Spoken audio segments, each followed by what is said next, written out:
Hey MVPs, RicoKnows here. Going to talk to you guys about the 2024 win totals for Penn State.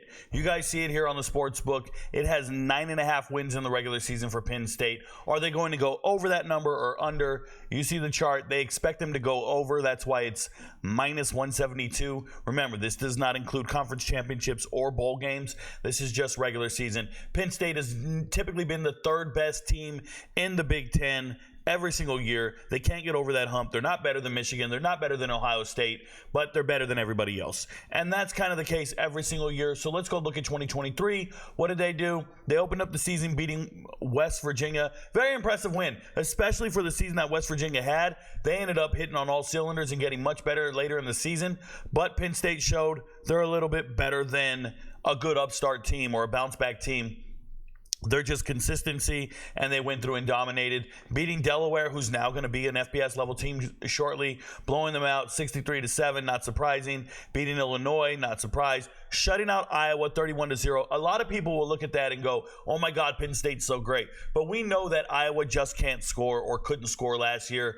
Yes, putting up 31 points on that defense is impressive, but it's Iowa, bro. A lot of wasted offensive possessions. Beating Northwestern, dominant, great. 2 weeks to prepare for UMass.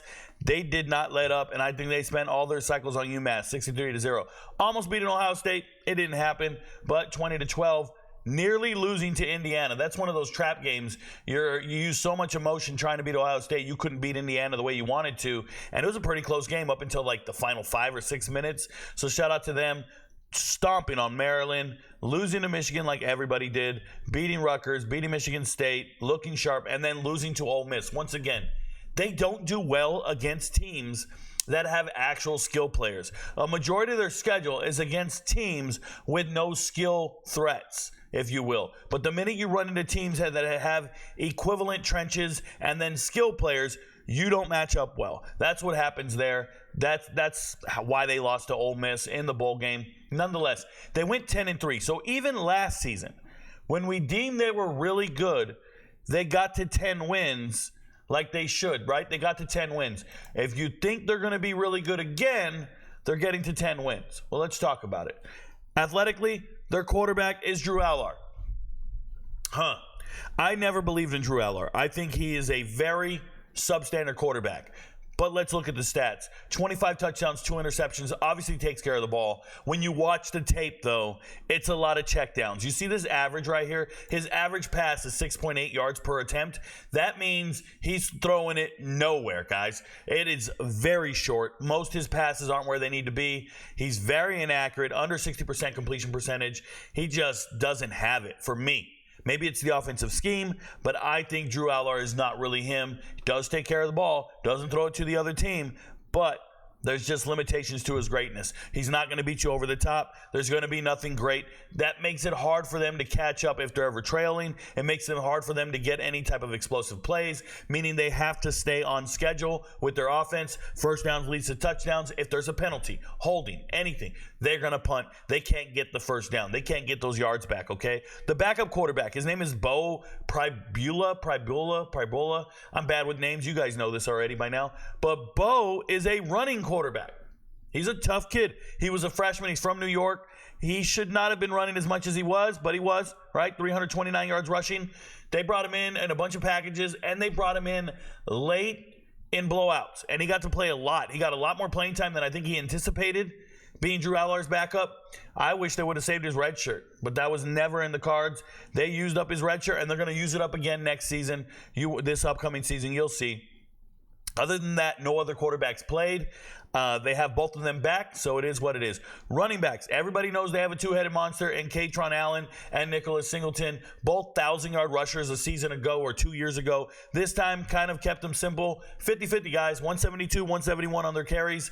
One guy's more productive than the other. Katron Allen ended up having more yards, but I don't think he's the better running back. Singleton looks like the better running back on film. I don't know why it was consistently less yards rushing, more touchdowns, but less yards rushing. Also, bringing in Bo at the goal line and letting him be your goal line running back, or at least some type of read option, it happens, and he scores as well. Drew Allard, not a rushing threat whatsoever. Trey Potts, the third string running back, transferred in from Minnesota last year, and when he transferred in, I told everybody, this is a very terrible pick, or very terrible transfer. When they were in camp, Trey Potts had been the second string running back. They brought in Sean Tyler at Minnesota, and he started looking and going, man, I got to compete with Sean Tyler. They got this freshman Taylor. They got all these other running backs here.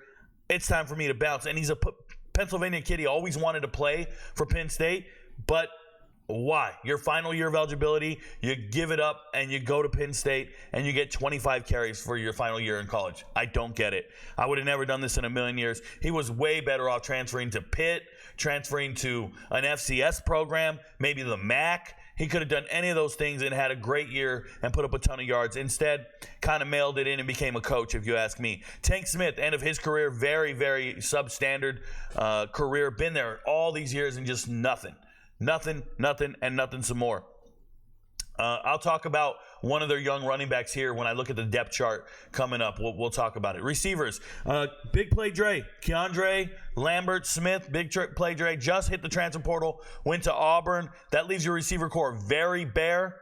Okay, Tyler Warren is here. He's coming back. Your star tight end. Your other tight end, Theo Johnson, he just got drafted.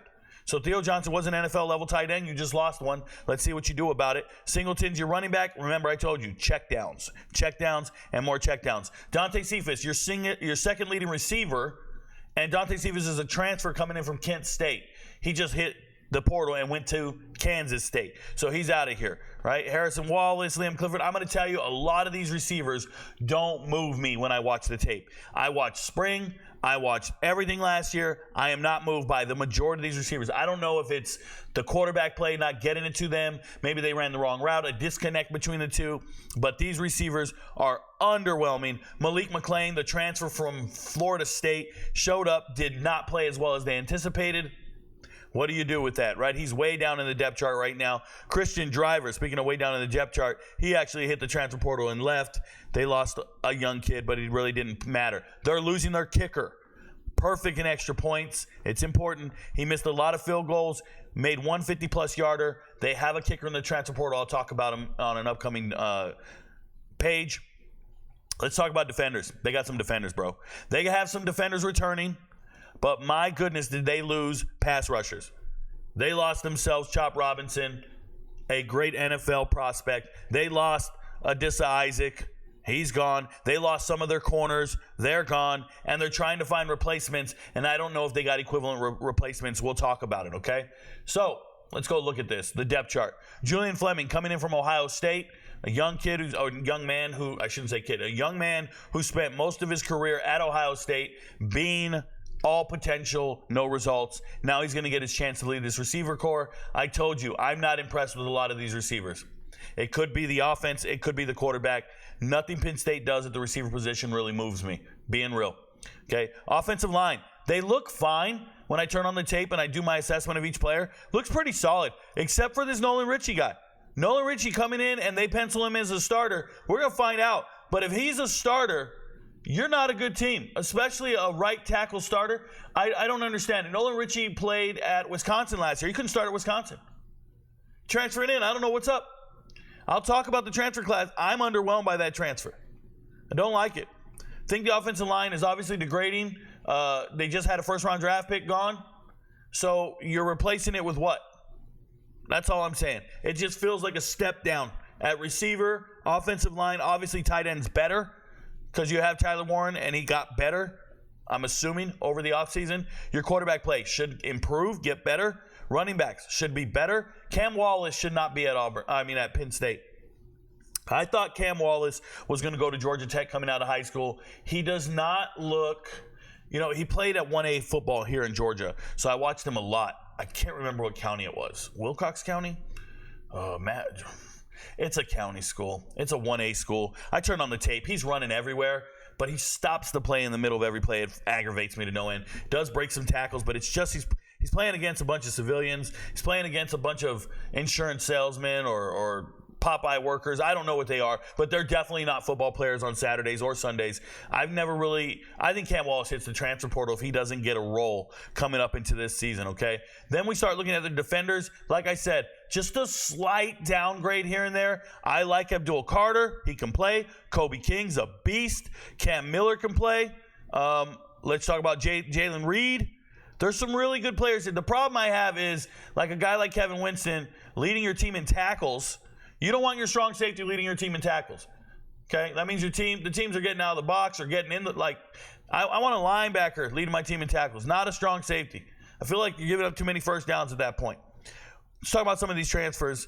A.J. Harris, I don't know why he's penciled in as a starter. Maybe he is and I missed it. But A.J. Harris, former 5-star player, just transferred in from Georgia. A.J. Harris, I think, is a recruiting miss, but I get it. He's a former 5-star, so you got to sign him and hope for the best. Cool.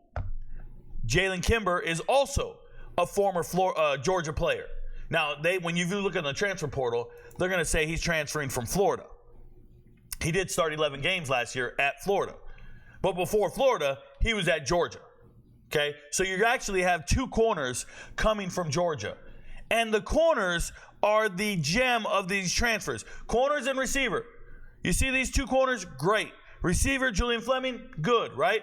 All 3 of those transfers matter because Terry Smith got him to come to school. Terry Smith been coaching at Penn State for 11 years. Terry Smith been coaching for nearly 30 years. This is a guy that will be a head coach someday at the collegiate level. He knows receivers and corners. Does that well. He is the recruiting coordinator for Penn State on the defensive side of the ball. Went out and got what matters. But when you go to the flip side and you look at the interior offensive lineman they brought in, how is Nolan Ritchie an interior offensive lineman? I'll never know. Homie's 6'7", 6'8" on tape. That's a tackle. And he didn't start at Wisconsin. Speaking of didn't start at Wisconsin, neither did Jordan Meyer. Jordan Meyer's the kicker. Jordan Mayer got 4 years of eligibility, but he's just a bench guy. Depth all day. I don't know. You're replacing Chop Robinson. You're replacing Isaac with these dudes who are just kind of like, they're okay. They're not these guys. Like, they're not NFL. They're okay. They're not NFL. The kicker, very underwhelming. Chase Meyer went to Mater Dei. Initially went to Penn coming out of high school. Was a kicker at Penn. Did not kick at all. Did not win the kicking duties at Penn, so he redshirted. Then transferred to Tulsa. Won the kicking duties at Tulsa. His long in his career is 47 yards, bro. That's going to be your kicker. If Chase Meyer wins the job, you don't have a kicker. As far as I'm concerned, I'm not impressed with the transfer portal class. I don't like the way it looks. If you haven't got the vibe yet, I'm a little down on Penn State coming into this year. First and foremost, they're going on the road at West Virginia to start the season. When I tell you West Virginia is vastly improved on the upward trajectory, it looks like a scary matchup for Penn State. Yep, they got all the pieces to go out there and dominate and win and make me look silly and win by 30. I just know what I know. I know West Virginia is really good. Okay? West Virginia is on a trajectory to be really good next year. Penn State's got to come into town to open the season. I still think Penn State finds a way to win the game.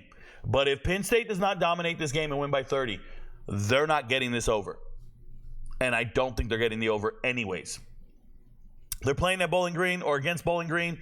Easy win. Kent State, another easy win. Illinois, easy win. I think they're better than UCLA by a significant margin. Another win at USC. Travel across the country and go face a team that has speed everywhere.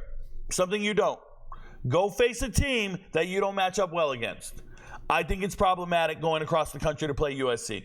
People need to understand. If you saw them in the bowl game, the bowl game is who you're going to see USC be. We're not talking about Caleb Williams stinking it up for 9 weeks in a row. I'm talking about the way they played as a unified team in that bowl game. That is a preview of who they are. Those same players you saw in that bowl game are still on that team. They've been practicing all spring. Zachariah Branch can run past any Penn State DB. I think it's a problem. Then they're at Wisconsin, who I believe is very improved. I still think they'll beat Wisconsin. They're not beating Ohio State. Are they going to beat Washington? That's your question. Are they going to beat Washington? Washington has some skilled players. At Purdue, stomping them out.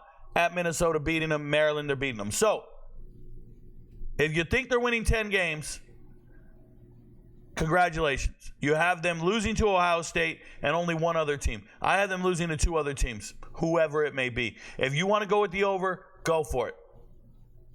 I like the under at a value bet. It's plus 140. It feels like a hell of a value bet. And we don't do a whole lot of value bets.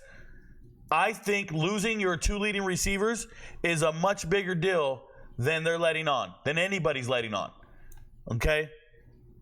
I like the under here. I think they only win 9 games in the regular season. I think they miss the playoffs. And it's plus 140. It's a value bet. It's 1 unit. We'll keep track. All you MVPs. It's just something to think about. You don't have to bet them all. But we're going to see what we hit on the value bets. We're going to see what we hit on the locks. We're going to see what we hit on the spreads. This one, I'm going value here all day. I don't think it's a lock. It's something we have to really reach for if we want to get there. I hope you learned something about Penn State. I hope you trust all the futures videos. If you're new to the MVP channel and what we're doing, go back and watch all of them. Take really diligent notes. Find a sports book that lets you bet on futures bets. Put your money in. $20, $10, $15. I don't care what it is. And at the end of the year, you'll get all your money back like a tax return. It'll be great. I wish you well. Your friends don't know, but Rico knows. Peace, y'all.